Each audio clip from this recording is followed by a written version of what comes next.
Oh, what's up? This your boy Danny Boy, and you know I got soul.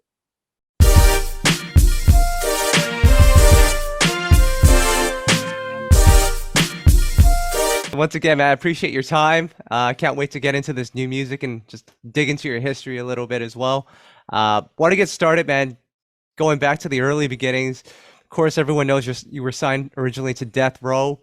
I'm curious, like when you were signed at that time, what were your expectations? Because you were really young at that time. You probably didn't know a lot about the music industry, but like just talk about what your expectations were and that whole Oh, experience. oh wow, man. To be honest, I signed to Death Row at a very young age, Yeah. so I can't really say an expectation that I went with. I was just excited at that time to be able to sign my first deal. It was my first deal that I was a part of. I was about 15 years old, and I actually didn't sign the deal until I turned 16. Mm. And man, I was just expecting, I guess, everything that came from that, just an opportunity to sing and the world to know me for singing. That's really it. Who are some of the people were that you were looking up to at that time? Because I know Tevin Campbell, who was around your age, was really Oh big yeah, at that time. Jodeci obviously is a big one. Boys to Men. absolutely. Like, who are you looking up to at that time? It sounds like you read my story already. Actually, I was always singing with groups before I left and kind of really broke off being solo. But Yeah. Jodeci, just to name a few groups, Jodeci and Boys to Men, Stevie Wonder. And at that time, I was like a church boy, really kind of moving into like the R&B or the soul part of it. Yeah. So I was more inspired by, my aunt, she was a gospel singer, Dolores. And after I got out and started like really seeing the R&B side of things, man, I was Stevie Wonder, just anything old school, Wow. crazy. Like I was really crazy about old school music. Wow. So you get signed to Death Row, and did they actually give you a timeline on what was going to happen? Because Death Row just like catapulted to something we'd never seen. Did they kind of give you a timeline on artist development, how long it would take for your album to come out? Because that's the stuff we don't get to hear. Like, what was it from your perspective? Well, not really, because when I went to Death Row, the work, it started instantly. Like, Yeah. when I went in, they were already working on the Murder Was a Case soundtrack. Right. Yeah. And the album was actually being mixed, and Suge came up with an idea of me being on the soundtrack. And he was like, no, it's not done. Danny Boy gonna put a song on there. So Right. I immediately started working with DJ Quik. Wow. DJ Quik fell in love with like my music, took me under his wing. So I was like recording. I was recording before I had even signed a contract. I was Wow. in the studios, and to be that young and to be in a great studio, like the best of the best studios, was more. It was an experience. Yeah, it was an experience more than anything. It was a great experience. Yes. And looking back at that situation, it's like because Death Row ended up being this huge label, you're in it. Like looking back at it, that must seem like another lifetime ago for you. Listen, I mean, even now, when I get an opportunity to go back and think on the times that I've had, or sometimes I sit back and see some of the stories, previous to me coming to Death Row, and then seeing the stories while I was there. You never really understand a picture or what you look like in the picture until you Right. step out of the frame. You know what I mean? And I had an opportunity to kind of look back, and it was an incredible moment. I was with some of the best rappers of the 90s. Yeah. Death Row was like, to me, the Motown of the 90s. They were doing probably more than any other record label during that time. So it was a time of my life. And Wow. to look back on that, I would never imagine. I've always dreamed, but never would imagine that I would have such a great opportunity to rub elbows with so many people.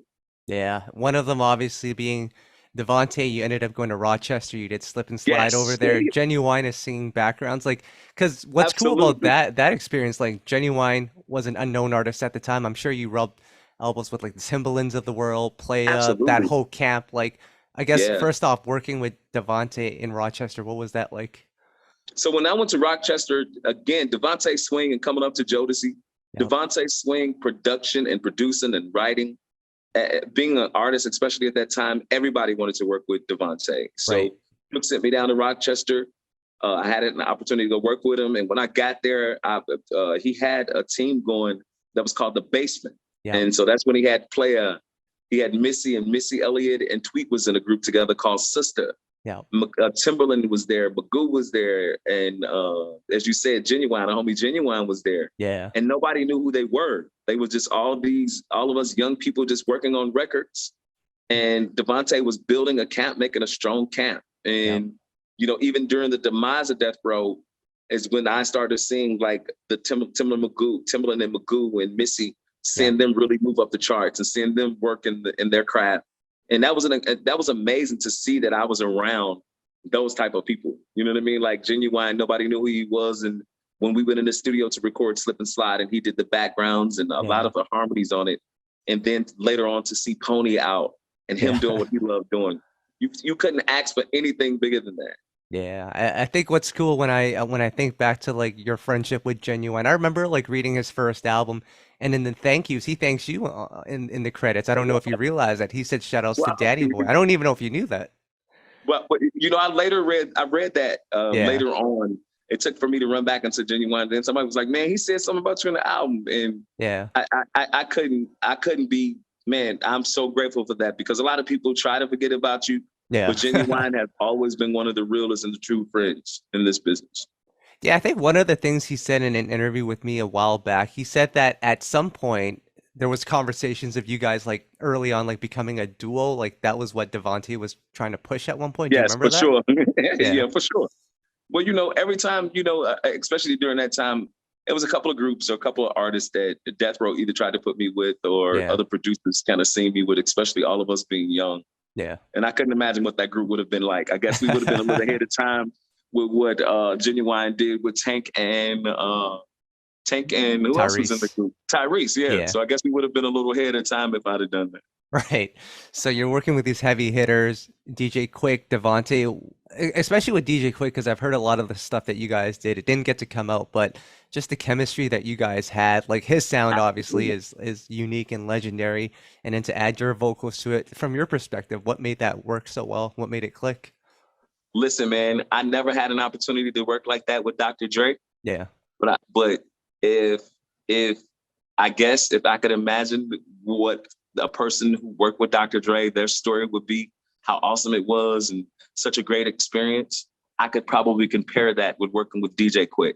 DJ Quik is like so melodic, so like his producing skills in the studio, engineering, like not only while you making a record, like I felt like I was young and DJ Quik took me under his wings, like, and it was like I was a little brother. And he showed me everything that it took to be professional in the studio. Wow. Like I learned a lot of those things. And if DJ Quik heard some on a record, he always pulled the best musicians.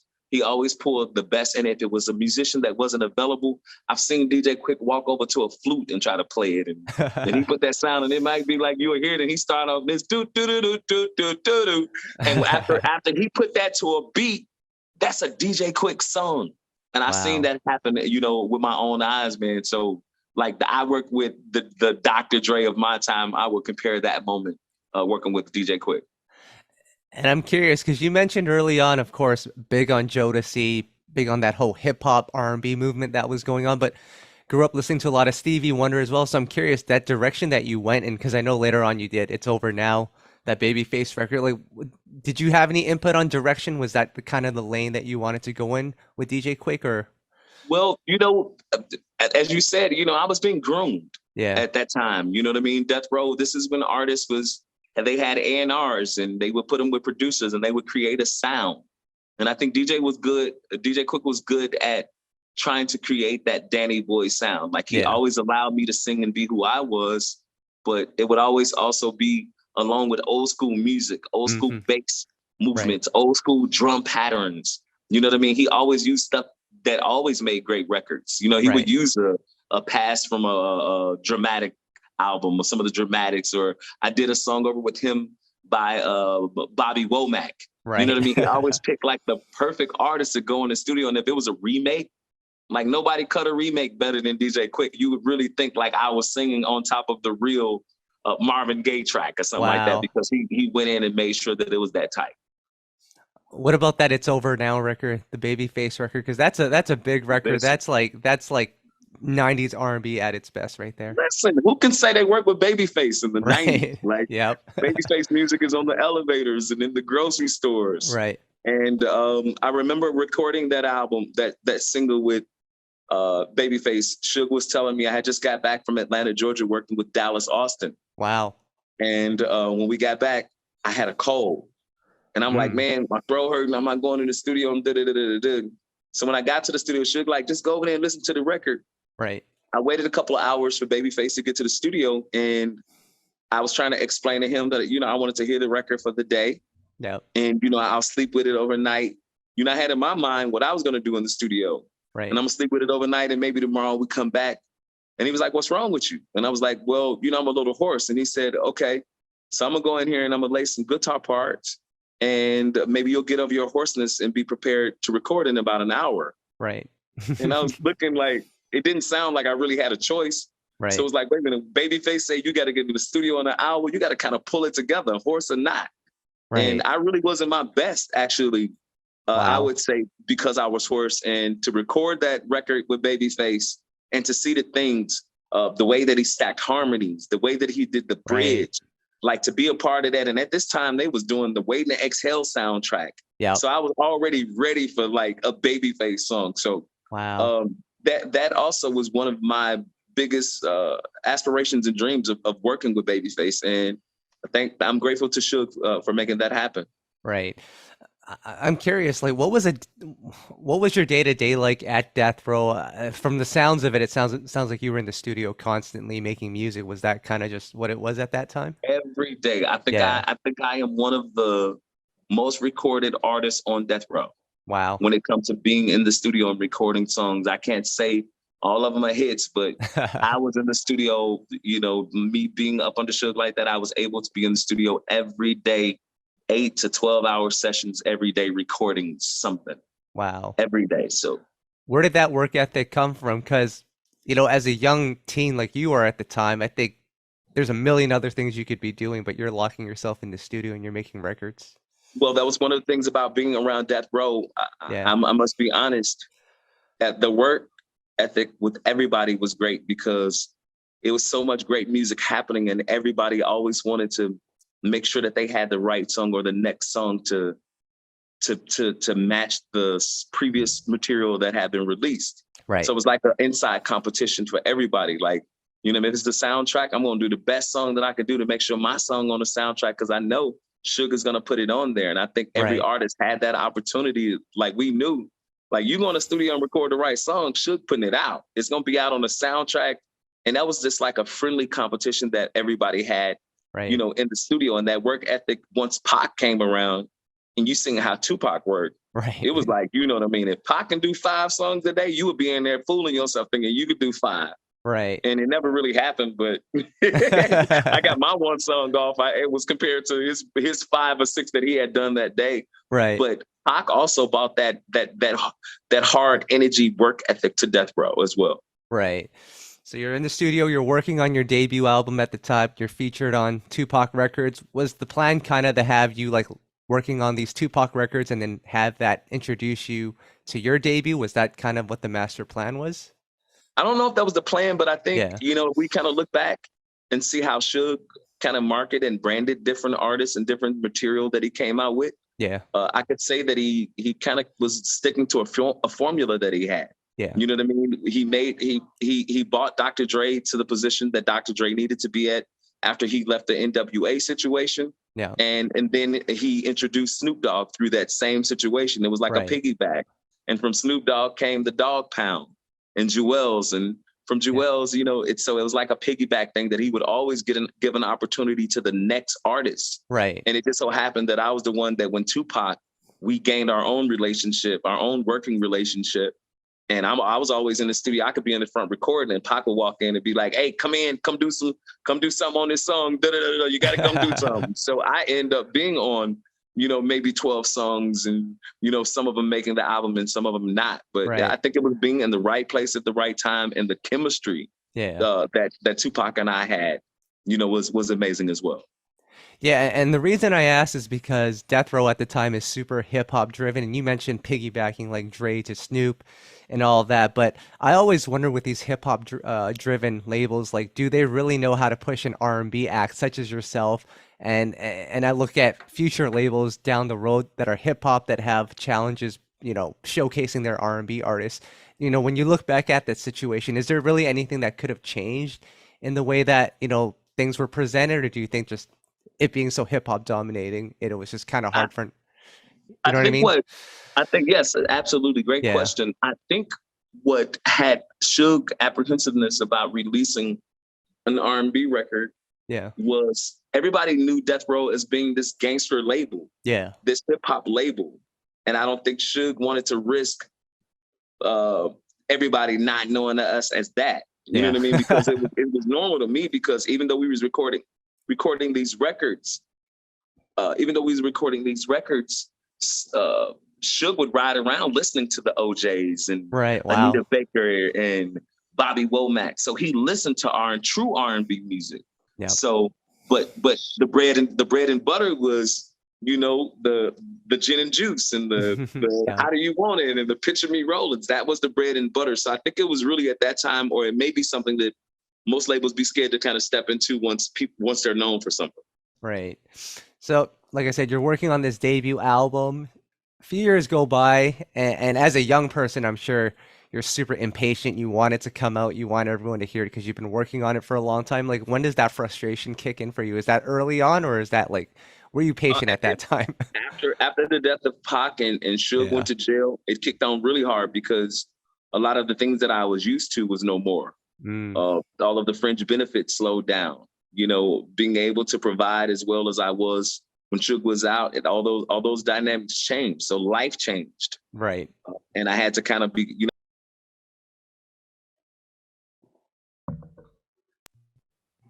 sorry, No worries. yeah. And at this time, I'm becoming a man. Yeah. You know what I mean? And now I'm trying to understand about more of the business aspect, and Yeah. you know what I mean? What I'm supposed to be getting on the business end. It's not all about friendship and smiles Yeah. and things like that. So the dynamics change very great. It changed greatly. How did you kind of maneuver yourself during that period? Because I know it's like you find out these things, and at first you're angry, but it's all right, how do I proceed? And I know you were on death row for a lot longer than just that period. You were there for quite a bit of time. Like, how did you kind of manage your career at that point? It was very hard managing it because of the other opportunities that came up. A lot of Yeah. people were scared to deal with me because of my past relationship with Death Row Records. Right. So a lot of doors was closed. Mm, But I was able to do plays, right. musicals.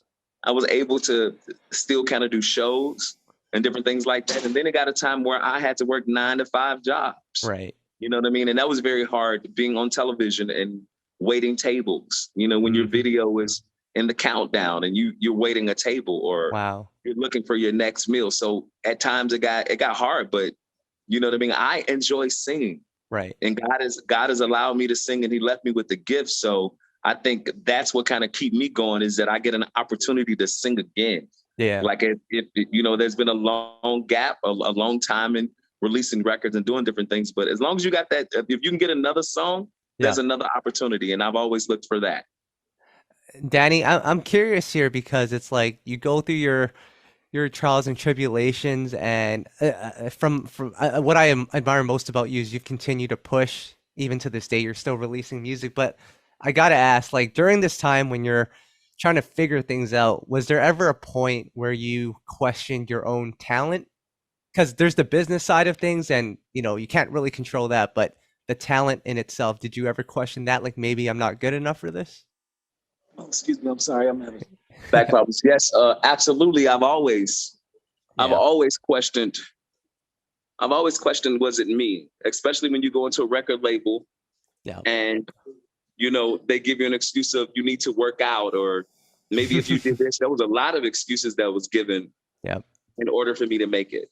So at times there was, am I too big? Am I too fat? Or, am I too right. old? And then, oh my God, when I lost my hair, oh my God, I'm really not going to get a hit out. I don't have any hair anymore. So Right. there's a lot of things that definitely came up, throughout that process. But, as I said before, I never lost the joy of singing. Mm, I never lost the opportunity of going into the studio again and recording with great artists and producers. And I think that's something that always kept me pushing. Like, man, I can get in the studio and hopefully I will get on a song Right. and somebody will hear the hook of it again. And that's how you hear songs that I've done with Twista and Yeah. Do or Die, and those kind of songs kind of help me stay alive for a while and kind of help me stay eating and staying on stages and staying amongst my peers. Right. No, that's amazing. And then just to fast forward a bit, like I remember you on American Idol. I felt like I know there was a lot of controversy with that, but I felt like that was the perfect outlet for you to really showcase your talents. Like I remember those episodes. I Oh wow. remember you being on there, and it's like, just talk about those moments and like what were your kind of aspirations at that point? Well, American Idol gave me something that I hadn't had in a while. Yeah. And what do I mean by that? I left Chicago. I went to Death Row to a great label. And before I left Chicago, I was doing talent shows and stuff with the different groups that I was in. And Yeah. in these talent shows, we would be judged on the movements that we made. We would be judged on the clothes. I mean, we would be judged. And we Right. knew that in this talent show that we were going to win. Right. And thankfully so, almost every talent show that my group did on the west side of Chicago, we almost won every show that we went to. So that became something that I kind of got used to, right? Yeah. But things, when things change, as far as when I went to American Idol, I'm no longer on television anymore. Right. And I couldn't go to them. I tried to go to them. They was like, well, you couldn't have a record deal, or you couldn't have been involved with a label. So I'm like, okay, my name's Danny Stewart. I tried to go around, and my real birth name is Danny Boy Stewart. So I went around everything. Yeah. And the biggest thing for American Idol for me, Yeah. was the most humbling experience, to sleep outside with thousands and thousands of singers, Right. and to be in the line like I'm like 2,587 person in line, Wow. and to make it into that arena, Yeah. and to hear the Star Spangled Banner being sung by all of those singers, Right. and to see how hard and how bad these other singers wanted it so bad and what they were willing to do to Right. get that. That's what I Right. appreciated about American Idol. I was able to sleep on the ground. I earned the little pass that they gave me. When I went in there to see Simon and hear what he said, I was excited to see what Wow. Simon and Randy and them said to me. So that moment was definitely, I don't know if I was reaching to be an American Idol, Right. but I definitely was reaching to get as many views as I can at Wow. that time, so people can see me sing, man. And I made it up to, I think, the top 12. Yeah, And, exactly. and I went home, man. They found out that I was on death row, and it was like, no, Oh you man. gotta go. You gotta go, man. You lied. So Wow. yeah. Do you think back hypothetically, like what could have been with that situation? Because you obviously have the talent, and by that time you're already seasoned in the industry, so you kind of know what to expect. A lot of times when you sign, to a label, especially even after American Idol, it's like you're green to the whole thing, but you'd had already gone through all of that, so I feel like that would have been an advantage for you. Oh wow. I looked for everything that I thought was gonna come with American Idol. Yeah.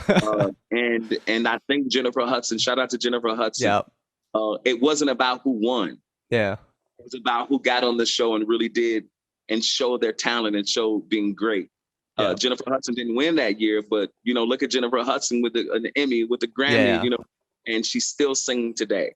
Right. And I thought, that's what I was reaching for within that show. And when I went to the show, it was early on with Right. American Idol. It wasn't really the seasons, was probably season 7, if I'm not mistaken. Yeah. So I was there before the show really kind of blew up and went into the direction that it went. Yeah, exactly.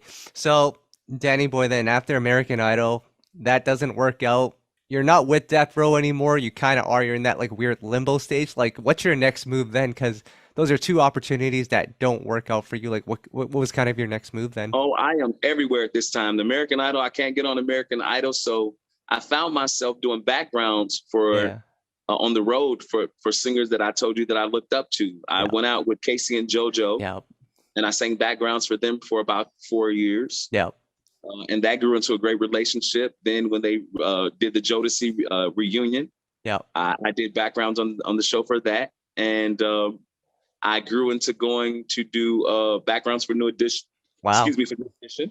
Yeah. But my first background gig was for Tina Marie before I even went to Wow. Jodeci. Wow. I sang backgrounds for Tina Marie, and I never sung backgrounds for anybody, man. But that was an experience because who didn't grow up listening to Tina Marie songs, and Right. I shared some great stages doing that. At that point, was being an artist still on your mind? Because you can live comfortably as a background singer and just going on tour. So I could it fed me a long time. I can't say that I was comfortable because Yeah. when you are a lead singer, you want to sing. You always dream of yourself up in the front singing. But Yeah. again, that was something that I knew was a humbling stage, that it was time for me to be the background person and be in the background. And I learned so much. I Right. learned so much about touring. I had an opportunity to really go on tour. If it wasn't for Jodeci and Casey and JoJo put me on a tour, Yeah. or I hadn't been on a tour in a while.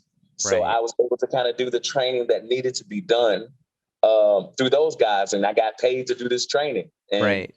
I appreciate it and I look up to it today, like that I still get an opportunity to do just that. I'm so ready to hit the live stage, the big stage, and sing in the front ground and Yeah. be able to do what God has gifted me to do.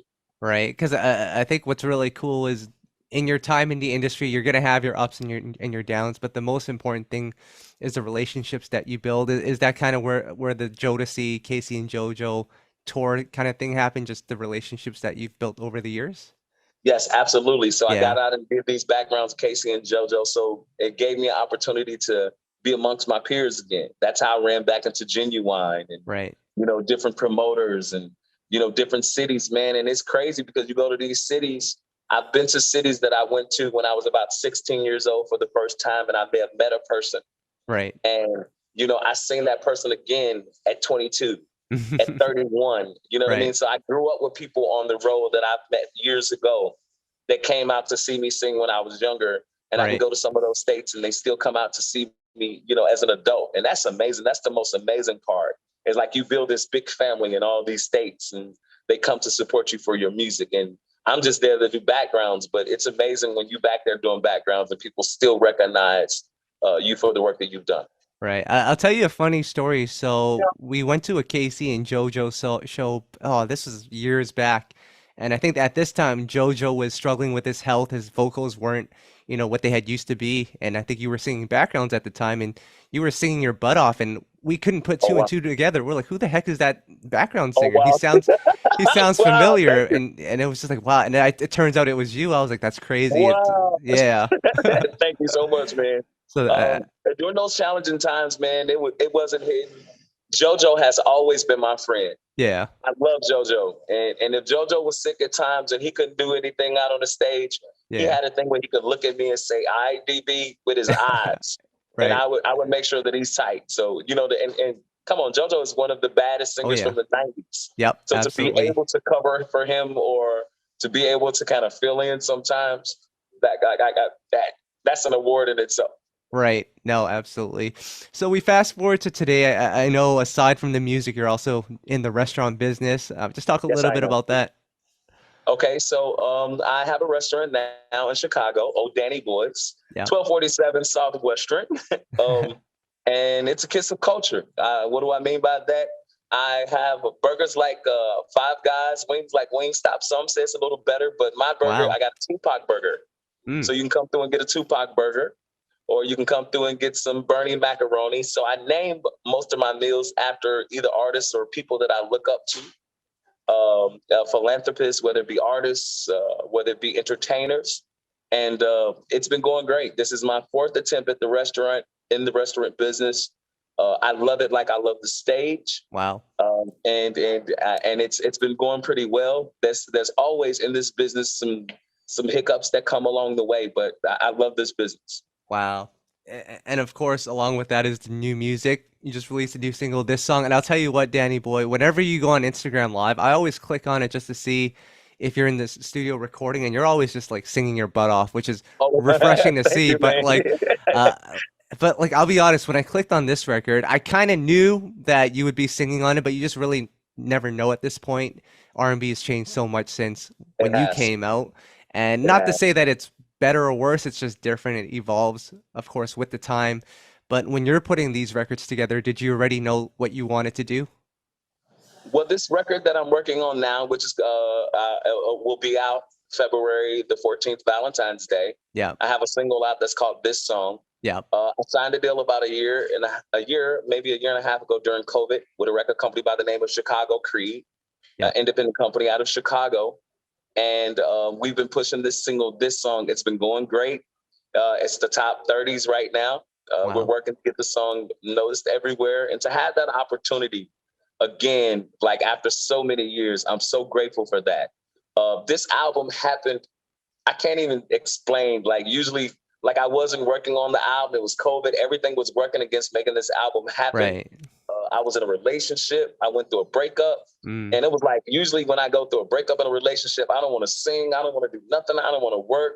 I went in the studio the next day. And it was Wow. like the producer and the writers was sitting in my closet because they was writing songs and presenting songs to me that kind of fit my life, that fit either something I was going through or somebody that I knew was going through. So it was Right. important for me to get some music done because that's what I think music is missing. The love part of it. And love Yeah. isn't always about happy moments. Right. Love is some sad moments in it. It's some happy, it's some joyous, some crying. It's everything in it. And that's what I hope people see in the record that we put together. And it's about transparency, and I know that's Yes. something that you're very big on as well. Oh, So I stay in trouble being transparent. So, I so know. instead of me doing interviews, hopefully Yeah. I explain it more in music. Hopefully it's songs that everybody can listen to. You know what I mean? When people tell me that R&B is dead, you Yeah. know, I believe that's a lie. R&B is not dead. I think it's just being tagged wrong. You know what I mean? I think that R&B is still alive. There's still great singers out that I listen to daily. Yeah. And I would just love to be amongst them, singing on the road with them and presenting what I do as well on the same stages. No, that's amazing. I want to backtrack a little bit because I forgot to talk about the It's About Time project. I know that came out years later. That was a lot of old material that eventually came out. What was that like for you to, I guess, finally let the fans hear the records that you had created, even though they didn't come straight from you? Just what was that like? I know that was some older material as well. It was. It's About Time album was all of the music that DJ Quik and I had done and some of the music that I'd done on Death Row Yeah. that was never released.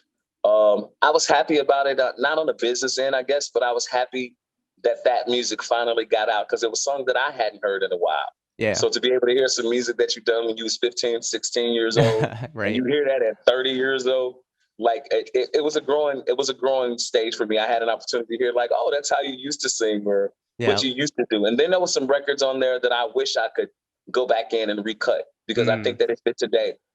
So it showed just when you do great music, and it's Yeah. not just not me. I thank Suge and I thank that Death Row moment that I've Yeah. done great records with great producers. And when you do that, it's just timeless. Right. You know what I mean? The voice may sound different and you have to go in and kind of change the words because people don't say different words. You know, the wordings have changed. But, you know, when it's a great song, if the melody is good, you can hum it out and people are still feeling it. And Right. I'm grateful to have been a part of that. Wow. So we fast forward back to today. You're about to drop an album in February. New song is out right now. Yes. I guess with the industry being so different now, you've lived another life, during your teenage years at Death Row.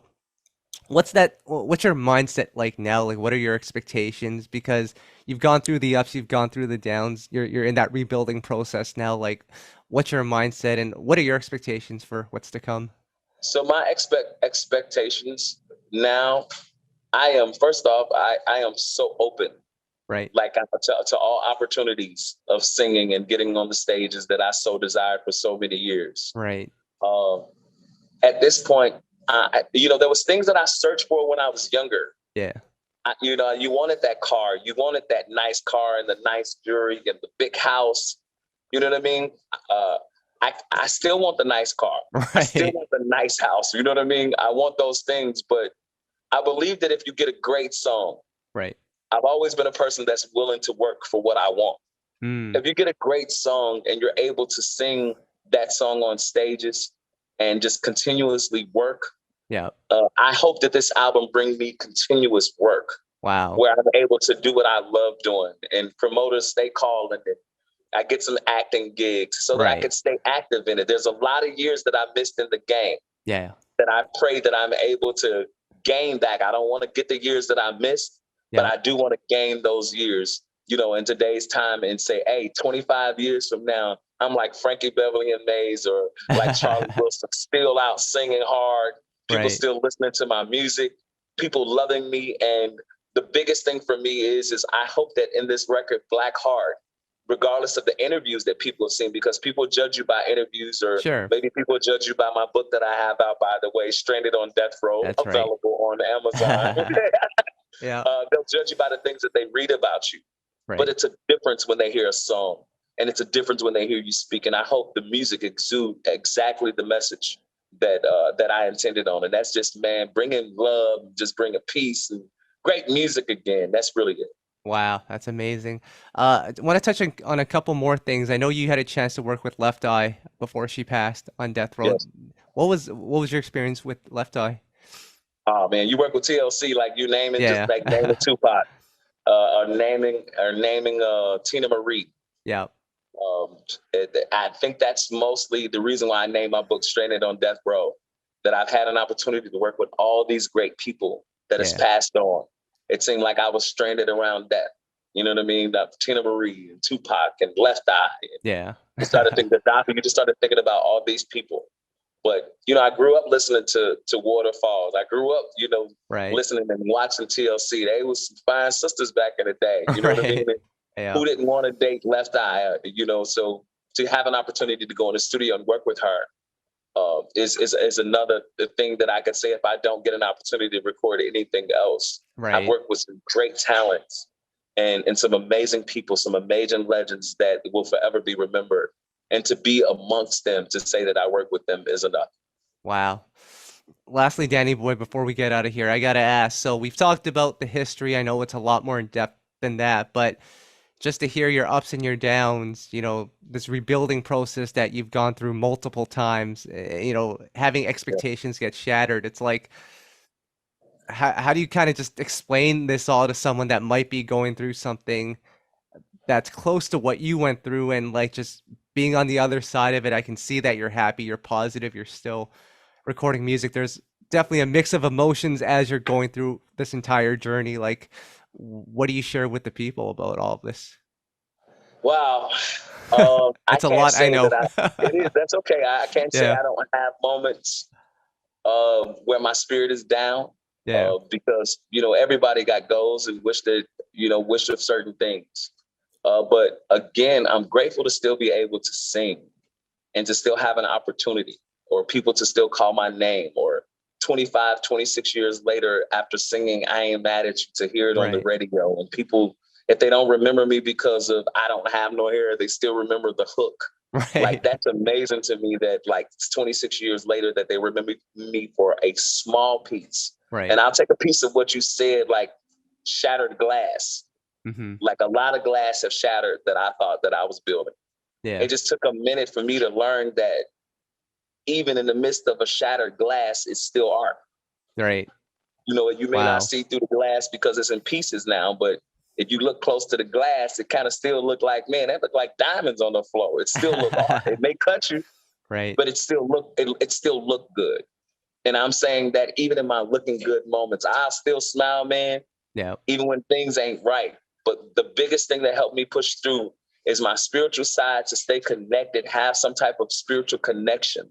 Right. I love God, and that's been the major thing that's helped me and that's carried me through. I'm a believer, and I think that's a big piece of it. And secondly, man, just don't care. Like, I've gotten to a point, man, I don't care. I don't do anything to impress people. Right. As far as my personal life or anything, like, I do my best to respect people, but not to impress people. And that's more important to me than anything.